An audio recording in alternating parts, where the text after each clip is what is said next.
Okay, so I'm gonna do a quick little rundown. This is my 2024 Mustang GT 5-liter with a Stage 1 Lethal Performance Whipple kit on it. Yesterday, I did the long tube header install with the high flow cats. Doing a little bit of research on doing the headers and everything for this car, I could not find any good videos on doing a header install with a blower already installed on the car and ones that were not done on a 2-post lift. So I did this install yesterday. I didn't take a lot of pictures or videos, so it's just going to be pretty much me here yapping while you're looking at the car. So to start off, you can stick it up on a set of normal jack stands, basically just enough for you to get under there and what you're comfortable with. I only lifted up the front, pulled the front tires, the rear was still on the ground. Pretty much do it the safest way you can. Jack stands, wheel chock, set the parking brake, all that good stuff. Then you're going to start here up top, pull the battery tray off the top, pull the cover, pull the battery tray. You do not have to remove the entire cowl, just pull the little plastic pop pins out of the top, and then that will let you get underneath of it to pull the 13mm bolts, everything you need for the plastic brace that goes across, and then pull that back panel out again. Once you do that, pull your intake tubes and your air boxes and stuff out of the front. That'll give you kind of access to the front factory header bolts. After that, pull your skid plates and everything off from underneath. Go ahead and undo your X pipe or your resonator, whatever you have in there, and then start doing the header install. So a lot of the issues that I was expecting to run into was, how am I going to support this motor from the top without pulling the blower, and do I have room to do it with how close the blower is to the cowl? Yes, you can do it with the blower fully mounted and everything like that. You don't need to do anything to the blower up top. What I did on the bottom was a bottle jack on the bottom of the transmission bell housing and a rubber block on a jack underneath the oil pan. Do not put weight on the oil pan. It is just there as redundancy, just in case something happens and nothing falls. It's better to have a backup plan. I would much rather do an oil pan than I would whatever broke from the motor falling with the motor mount out. That being said, if you do not have a blower and all that stuff, I would recommend pulling the intake off, putting the spreader bar in there. There's a video of another guy on Facebook that supported it by the alternator stud and then put a bolt on this side. Whatever you got to do to make it safe. I did the bottle jack and a floor jack supporting the bell housing and the oil pan, and nothing happened. It went great. I do one side at a time is how I did this. So the passenger side is the more difficult side. That is the one I'm going to recommend to start with, because I start with the harder side first. It'll make the job go that much smoother when you're getting exhausted and irritated and just ready to be done. The driver's side is a lot easier. So a couple things you need: basic hand tool set, 1/4 inch, 3/8. You're going to need a variety of different swivel sockets, medium sockets, long sockets. They're going to be anywhere from an 8mm, a 10, a 13, and a 15. I think were the most ones that I used. You will need an external torque socket. It's an E8. You're going to need that to pull the exhaust studs out. You will need an E8 wrench or a 1/4 inch closed-end wrench to pull the studs. There's one stud on the passenger side that is super close to the AC compressor line. The only way to get it out is with a wrench or discharge the AC and pull the line out. And even then, that's just more of a headache. So I would just get the wrench and deal with it that way. So what I did on the passenger side was, we got the engine supported. We pulled the nut from the top. You can get both sides from the top with an extension going straight down to pull the nut, and you can pull it out. You're also going to need a magnet for putting in the new header bolts. The two upper middle ones are probably the ones that are going to be your biggest pain. So starting on the passenger side, unplug all your O2 sensors first. Get that done. Your upstream O2 sensors are on the back side of the cylinder heads. This one is easy to get to once you have the tray out. This one's kind of a bear. I ended up having to use a long 90-degree pick to get that out of there. And then this upstream sensor on this side is the one that like I've talked to people about, and they have all had to replace this sensor because they unplugged the pigtail, but don't realize that there is another clip on a bell housing stud that will hold up that wire.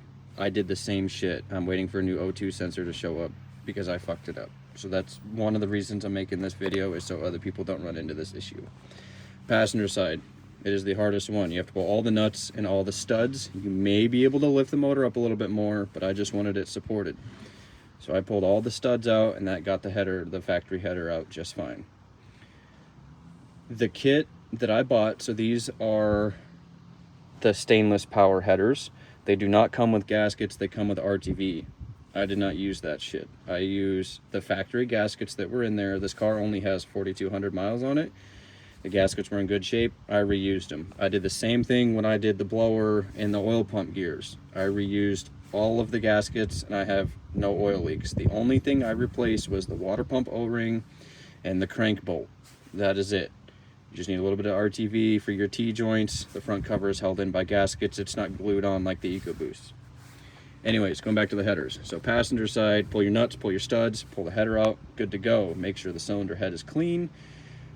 Put it up in there. What I ended up doing was having somebody help me slide the new tube up, slide the gasket between the head and the header, and then the two bottom middle bolts I threaded the studs into to hold everything in place. And then you start running, get all of your bolts in and finger tight, and then go around and start tightening them. I left the two bottom studs in this side with the nuts, and everything is good. The driver's side, I did not reuse any studs. I put all the bolts on this side because it was getting late as night and I was getting irritated. So this took me probably 6 or 7 hours to do this, with one other person helping me doing it on the ground on jack stands. So definitely, they're not as bad as what I thought they were gonna be, but they're not easy either. Like, I've been wrenching on Ford vehicles for probably 8 to 9 years now. I'm not a master at it by any means, but I kind of have an idea of what's going on and what needs to be done. So passenger side, get that one done first. It's the hardest one. Once you do that, you can move on to the driver's side. I would definitely recommend you wrapping the seat belt around the steering wheel or something to hold it in place. Pull the steering coupler off both sides, off the rack and the column. I used a paint pen to mark orientation with a little dot, so I know it's the top. Probably don't need to do that, but I was just taking extra steps where I thought they were needed. So once you get that out, you pull both the motor mount, or you pull the motor mount for whatever side you're working on. And then once you get the motor mount out, you can start working on the header. A lot of people have said, oh, you can leave one of the starter bolts out on the passenger side. That's janky. I didn't do that. Leave the upper bolt in the bell housing while you're doing the install, and you don't have to worry about trying to fish it up in there. It's not in the way. And honestly, in my opinion, it was way easier to put the starter in with the headers in than it was the factory manifolds and cats. So get your passenger side done first, get everything all tightened up and snug, and then do your driver side. Same shit. Pull the motor mount, pull the steering coupler, work on the studs and nuts. There's nothing really in here that is super difficult. It's just kind of annoying. Once you figure out what kind of orientation of extensions and wobblies and sockets you need to use to get everything, like, you can get a lot of the bolts on the driver's side headers from up top. Passenger side, you're mostly going to be doing it from the bottom and in through the wheel wells. But really, it's not as bad as people have made it out to be. It's a day job with you and a buddy. It's not terrible. Just take your time, be thorough. There's not a lot to it. It's just kind of intimidating for somebody who doesn't like work on this kind of stuff all the time and they're trying to do it themselves. It is 100% a job that you can do on your own, or well, not on your own, but you and a buddy. I would definitely recommend having another set of hands, because it's going to be a pain in the ass to put the header in there, get the gasket and the studs and all that lined up without fucking anything up, right? So the only thing you really need to watch for is your O2 sensors and the front stud on this passenger side where the AC line hits. That's it. It's not terribly difficult. But I mean, I just couldn't find any information on doing headers with a blower already on without having to pull it, because it's super tight back there, and that is plenty. Because once you realize what you're actually doing, you're not lifting the motor, you're really just supporting it. It's completely different. It doesn't get that much higher in here. You're really just going to support the bottom of the motor to undo the motor mounts, pull it out, do one side at a time so the engine doesn't become unaligned on anything. Or if you have the spreader bar and you can float it, do both sides, awesome. But I did this on jack stands because I just wanted to see if I could do it without using the lift, and you were completely able to. Jack and jack stands, bottle jack, all that good stuff. Bottle jack underneath the bell housing, like I said, jack with a rubber block on top to support the oil pan, and then have everything facing the opposite direction of what you're working on. So what I mean by that is if you're doing stuff on the passenger side, have your floor jack going in from the driver's side to support it, then have the controls for the bottle jack facing you. That way you can manipulate whatever you need to do without having to jump back and forth and do all this crazy shit, right? So take your time. It's totally doable. You don't really have to pull any of the blower stuff apart other than the intake tubes. So it is totally doable. I'm probably going to post this video in a couple different places. I don't know if it's going to help anybody, but this was information that I definitely would have liked to know, because I mean, I watched videos, I read forums.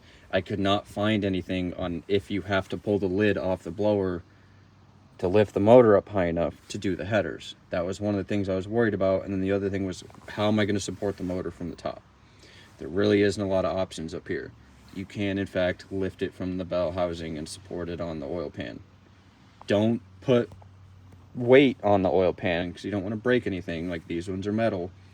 It is just there as a redundancy. If something happens to the bottle jack, the engine will not fall. That's it. Do your passenger side first. It is the hardest side. Once you get it done, you're fucking free and clear, and the driver's side goes so much faster. I think over half the time was me figuring out what the fuck I need to do to get this one out, because all of the studs have to come out of this side to get the header off, unless you want to pick the motor up some more. I didn't want to do that. It's not that much more work to pull the studs. The driver's side, I didn't have to pull any studs out. I pulled the studs out after the manifold was already out of the way. And then I put all bolts on that side. I think there's only 2 studs on this side. Get new OEM gaskets if you need to get new ones. I mean, I don't know how many miles your car has on it. Like I said, this one has less than 5,000, so my gaskets were still fine. Highly, highly recommend to use factory gaskets. I have no exhaust leaks or anything like that. I just fucked up and messed up that upstream O2 sensor, which I guess is a common thing, because a lot of people don't realize that there's another clip up there, because you can't see it behind the cat until you pull the header down, and then the fucking thing's hanging by the wiring. So learn from my mistake. Know that that clip is up there, and it's a big one. I mean, even I just snipped the thing in half to get it off because it was so tight on the stud. Even using like an actual trim tool to try and pry it off, there's just not a lot of room, and it's super irritating. That it may be one of those things where you just order an upstream sensor, hold on to the receipt, and if you need to put it in because you think you fucked it up, just do that. Because I mean, now you'd be in my situation now, where you've got to baby the car for a couple of days until the sensor shows up. Your availability may be better. I'm based in Alaska, so we don't really have a lot of shit here. So I think that pretty much covers it. There wasn't really anything spectacular that needed to be done to do this. Just take your time. Always do the hard side first. Get it done, get it out of the way, get the driver's side done, and then follow the instructions. Drive it for 20, 30, 40 miles, go back in, recheck everything. Oh, one other thing. So I don't know if it's all with like cooks and all that stuff too, but the O2 sensor extensions, on the label it says modify keying to fit the factory O2 pigtails. I really wasn't quite sure what they meant by that, but then once trying to plug it in, there's a little plastic keyway on the inside that I used a little file to knock down to get it to fit right. They snap in super tight now. The engagement locks all go in. It's all good. So that pretty much covers that. So what I did, since you have the extensions, they do run super close to the header. So for this passenger side, I ended up pulling it up as far as I could and zip tying it up. And then there's a heat shield down there that I was able to tuck that into pretty far. I don't know if it's going to stay. I'm going to be looking at that when I do the O2 sensor. If I need to redo it, I will. Driver side's pretty easy. Tie it up. You can pull it over if you have an automatic. There's transmission cooler lines there. You can loosely zip tie it too. There's plenty of slack there, so I really wouldn't worry about it. I'd rather it be closer to the transmission than a hot ass header pipe, but that's just me. So I think that pretty much covers everything. I just wanted to make a quick like little 15-20 minute video on just covering it. Yes, you can do it on jack stands. Yes, you can do it with a blower on. And no, you don't need any fancy tools. Like, I don't even think I used a single electric ratchet for this whole thing. It was all done with hand tools. You may run into some other issues if yours is a little older or has more miles on it, but it's definitely doable on jack stands. You can do it in your house. Just get a buddy and a case of beer, or whatever your guys' preferences are, and knock it out. Easily a day job. Easily. But this was, I've also done work on cars for, you know, a couple years. So, like, problem solving skills and all that kind of stuff may vary person to person. But it is doable. I just wanted to make this little video because I really wish somebody would have had this kind of information for me when I was doing mine, instead of kind of just going in blind. All the videos I see, everybody's doing the installs, like the blower and the headers and the oil pump and all that shit at the same time. That's not exactly an option for everybody. You know, shit's expensive, shipping's expensive. You got to do it piece by piece. Yes, I should have done the headers and all that stuff first before the blower, but it is what it is. But they're all done now. So, I mean, if you got any questions, just hit me up. I should be able to answer them for you. There are some videos of stuff online. It's mostly S650s and older Mustangs. There's not really anything for the 650s. Yeah, good luck on your install, guys. Got any questions, just let me know. It's pretty straightforward. It's just, at the end of the day, all you're doing is exhaust manifolds. It's pretty much the same. But yeah, regular hand tools, 1/4 inch set, 3/8 set, various extensions of various lengths, wobbly sockets, long sockets, short sockets. You have to have the external torques to pull the studs, because if you don't, you're going to be trying to do it with vice grips and all this other shit, and you're going to fuck the studs up. Just get the E8 socket in an E8 wrench, or a 1/4 inch wrench closed end will work, depending on how rusty and tight everything is. But if you're pre-planning, get the wrench, get the socket, and then you should be home free.